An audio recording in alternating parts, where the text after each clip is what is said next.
The story everyone tells you is that Apple should have died the day Steve Jobs died. And it's wrong. 14 years later, it's the biggest company on the planet, and the man who ran it was supposed to be the boring one. That's the received wisdom, isn't it? The operations fellow who kept the lights on while the geniuses had already left the building. Exactly that. I'm Ingrid Holt, and I have to say, I came into this halfway convinced of the myth myself, that Apple, after Jobs, was coasting on momentum. I don't think I believe that anymore. Marcus Bell, and I'll only follow you as far as the evidence lets me, which, spoiler, is a fair way. I care about what the numbers actually did, not what the obituaries assumed they'd do. Theo Marsh here, and I keep thinking about this one image. October 2011, Jobs has just died, and Cook has to stand up in front of a company that worshipped a dead man. Imagine walking into that room. Every single person is thinking, "You're not him." Ooh, that's the whole thing, isn't it? That's the emotional core.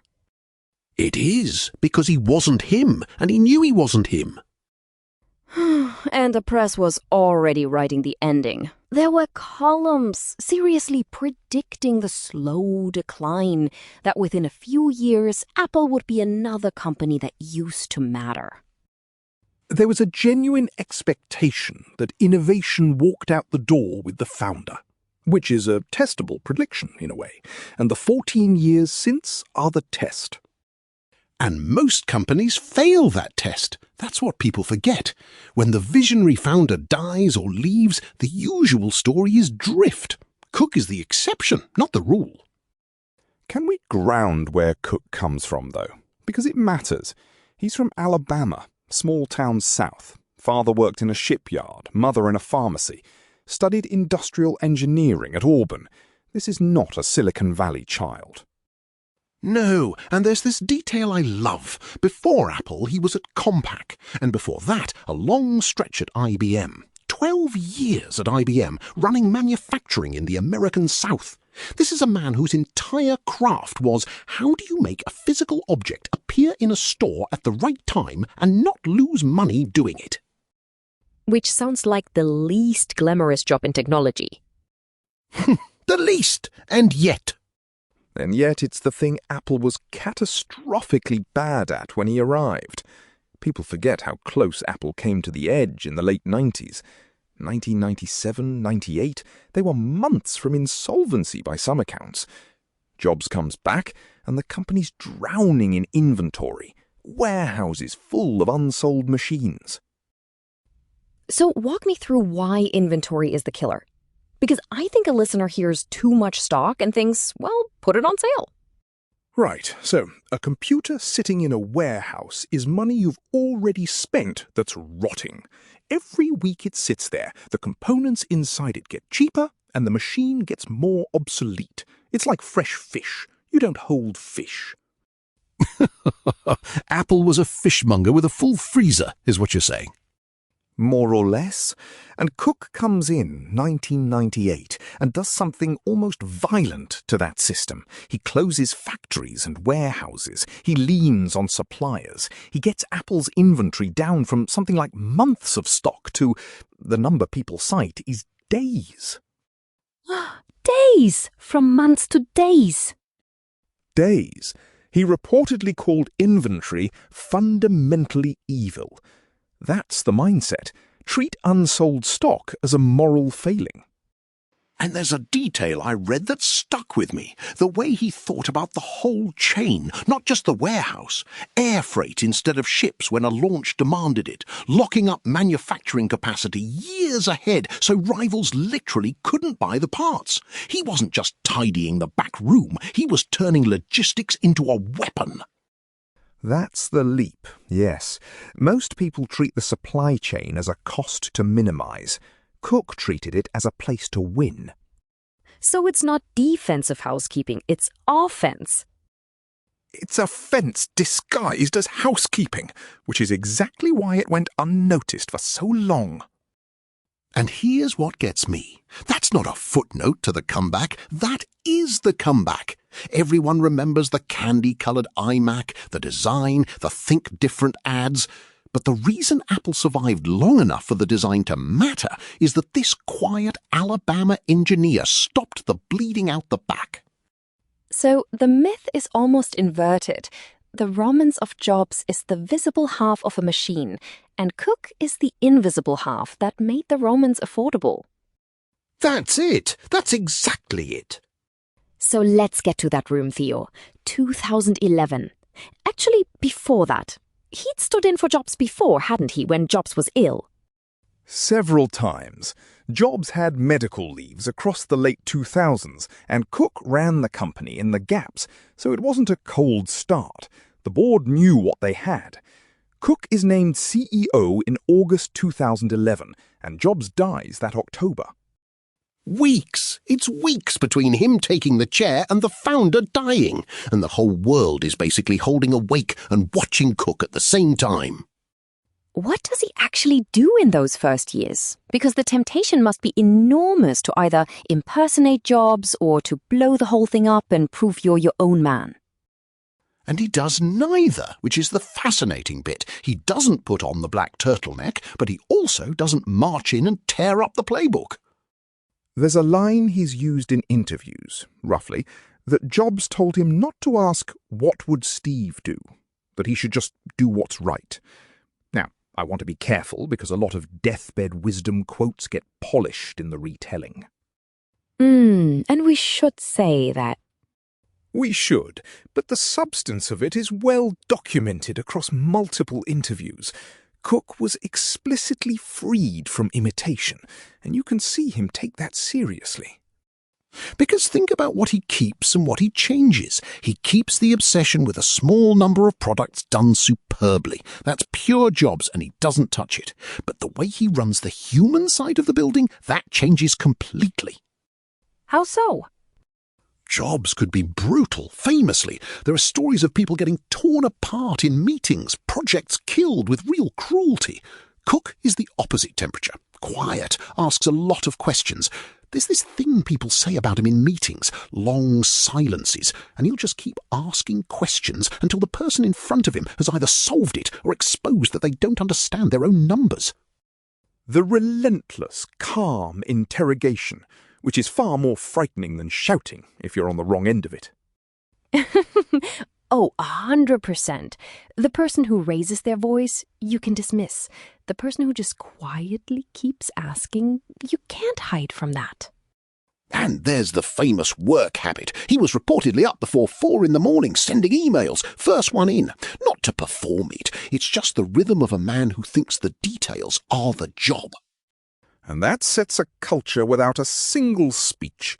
If the person at the top already knows the number before you walk in, you learn very fast to know it too.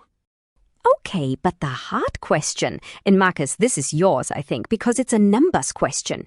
Did he actually build anything, or did he just harvest what Jobs planted? Because that's the sharpest version of the criticism, that everything great was already in the pipeline. It's the right challenge, and I want to take it seriously rather than swat it. So, the iPhone obviously is Jobs's. 2007. That's not Cook's product. But look at what happens to the business on Cook's watch. When he takes over, Apple's revenue is enormous, but it's roughly $100 billion a year. Over the following decade, it more than triples. The company crosses a market value of $1 trillion in 2018. First to do it, and then 2 trillion, and then 3. 3 trillion? Say that out loud and it stops meaning anything. It does. It's a number the human brain can't hold. But here's my point on the did he build anything question. Harvesting a planted crop does not triple it. Somebody made decisions. So name the decisions. 2 big ones. First, services. The App Store, iCloud, Apple Music, subscriptions. Cook pushed Apple from being a company that sells you a metal object once to a company that collects money from you every single month. That's now a business bigger than most of the Fortune 500 on its own. And that's a genuinely different animal from what Jobs built. Jobs sold objects. Cook built a landlord's business on top of the objects. The landlord image is good. You bought the phone, but he still owns the ground it stands on. Right! Every app he takes a cut. Every subscription a cut. And the second decision, and this is the one I find most impressive as an operations story, the Apple Watch and the AirPods. Wearables. Cook took a category that didn't exist for Apple and turned it into a business that on its own would be a very large company. That's not harvesting. That's planting. And the watch is interesting because it didn't land as the thing they first pitched, did it? It came out as a luxury item, a fashion object almost, and then quietly became a health device. That's a real pivot, and it's a Cook-shaped one. Heart rate monitoring, the fall detection, the atrial fibrillation alerts. There are documented cases of people saying the watch flagged something and sent them to a doctor. That's a product finding its purpose over years. Patient iteration, not a single reveal. Which is so on brand. Jobs would have wanted it perfect on day one or not at all. Cook lets it grow into itself. Can I confess something? I've been nodding along to services revenue, and I'm not sure I could explain to you why it's so much more valuable than selling phones. Like, I know it is, I couldn't tell you why. Well, that's a fair thing to stop on. So, when you sell a phone, you make that money once, and then you have to convince the person to buy another phone in 3 years. Uncertain, lumpy, and it depends on you making a better phone each time. Right. A subscription is money that arrives whether or not you did anything new this month. It's predictable, and investors will pay far more for a dollar that's reliable than a dollar that's a gamble.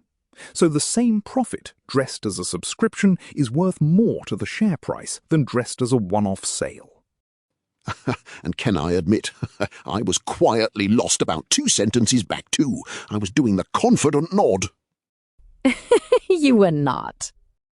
I was. The bit that landed it for me is money that arrives whether or not you did anything.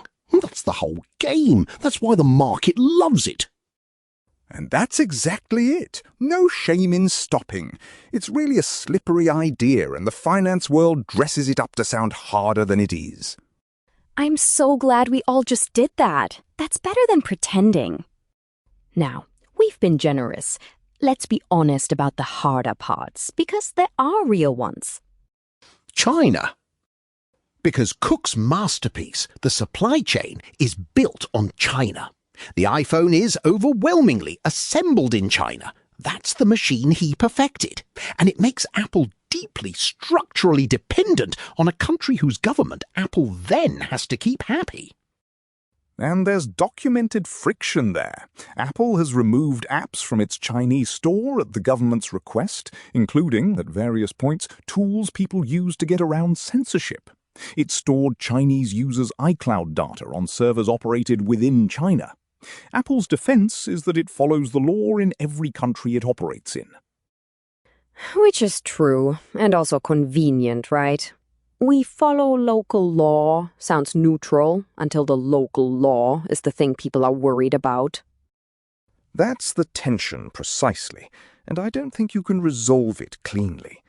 Cook's Apple has been forward on some values, privacy, the environment, and Cook himself came out publicly as gay in 2014, the first CEO of a company that size to do so. Which was a big deal. A man from small-town Alabama running the most valuable company in the world saying that publicly? A real act. And at the same time, the company makes deep accommodations to a government with a very different view of individual rights. Both things are true. That's the complexity. And you can see him trying to hedge the dependency lately. There's been a real push to build more iPhones in India to spread the risk. But the scale of what China does for Apple is a decade and more in the making. You don't unwind that in a year or two.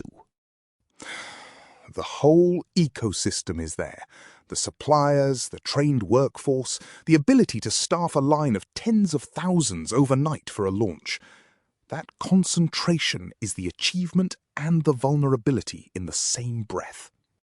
And the labour story sits right next to it. The supply chain that Cook is celebrated for, those assembly plants have been the subject of serious concern for years. Reports of grim working conditions, the pressure of the production pace.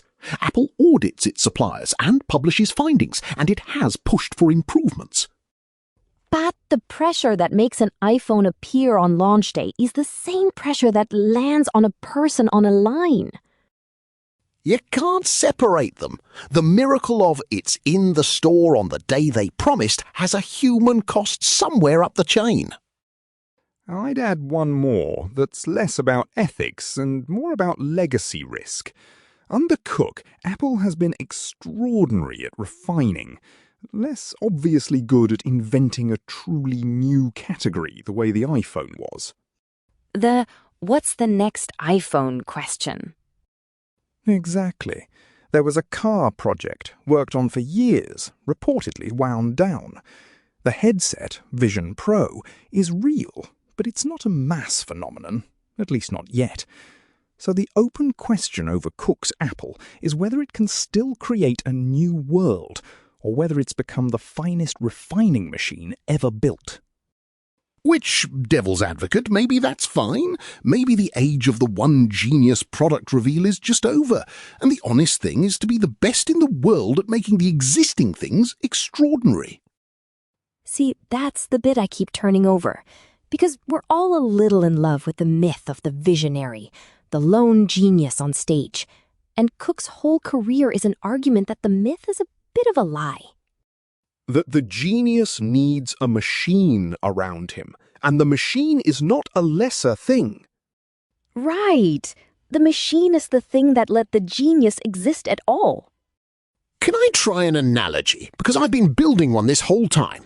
Jobs is the composer, writes the symphony, hears it in his head, throws chairs if the oboe's flat. Cook is the conductor who takes that score and gets it played flawlessly in every concert hall on earth, nightly, forever, without a single missed note. Oh, that's nice.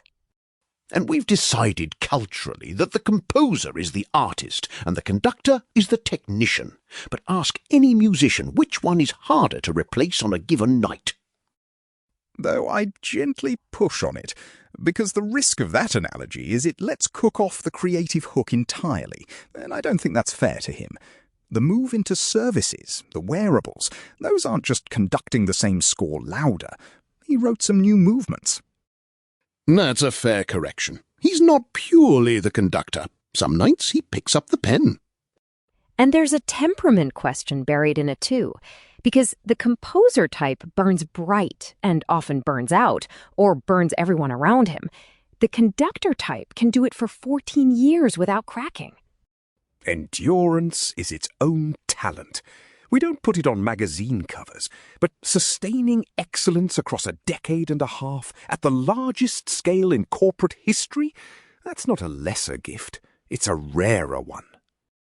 And maybe that's the actual answer to the whole episode. The myth says there are visionaries and there are managers, and one is a great man and the other is a functionary. And the story of Tim Cook is that the line between those two things is much blurrier and much more interesting than we let ourselves believe. I'd sign that. The evidence over 14 years is that operational excellence, sustained at that scale over that long, is itself a form of genius. It's just a form we haven't romanticized, because it doesn't wear a black turtleneck and it doesn't shout. It just quietly asks you questions until the truth falls out. Quite. So let's land it. What actually lasts here? Theo, you first. For me, it's the proof of concept. Cook proved a company can survive the death of its god. Everyone assumed Apple was Jobs wearing a corporate costume, and it turned out Apple was an institution, and Cook's real achievement was making it a place, not a person. That's the thing that outlives everybody. And I'd put it in terms of the record, because I always come back to that. The largest wealth creation run in corporate history happened under a man the world had written off as the caretaker before he'd started. whatever you think of the ethics, and there are real questions, we've said so, the sheer performance is not in dispute. The caretaker turned out to be one of the most effective executives who has ever lived. And for me, it's the human note underneath it. This is a shy, private engineer from Alabama who stepped into the shadow of one of the most magnetic figures of his age and who chose not to imitate him, who bet that being calm, being steady, being himself was enough, and it was more than enough.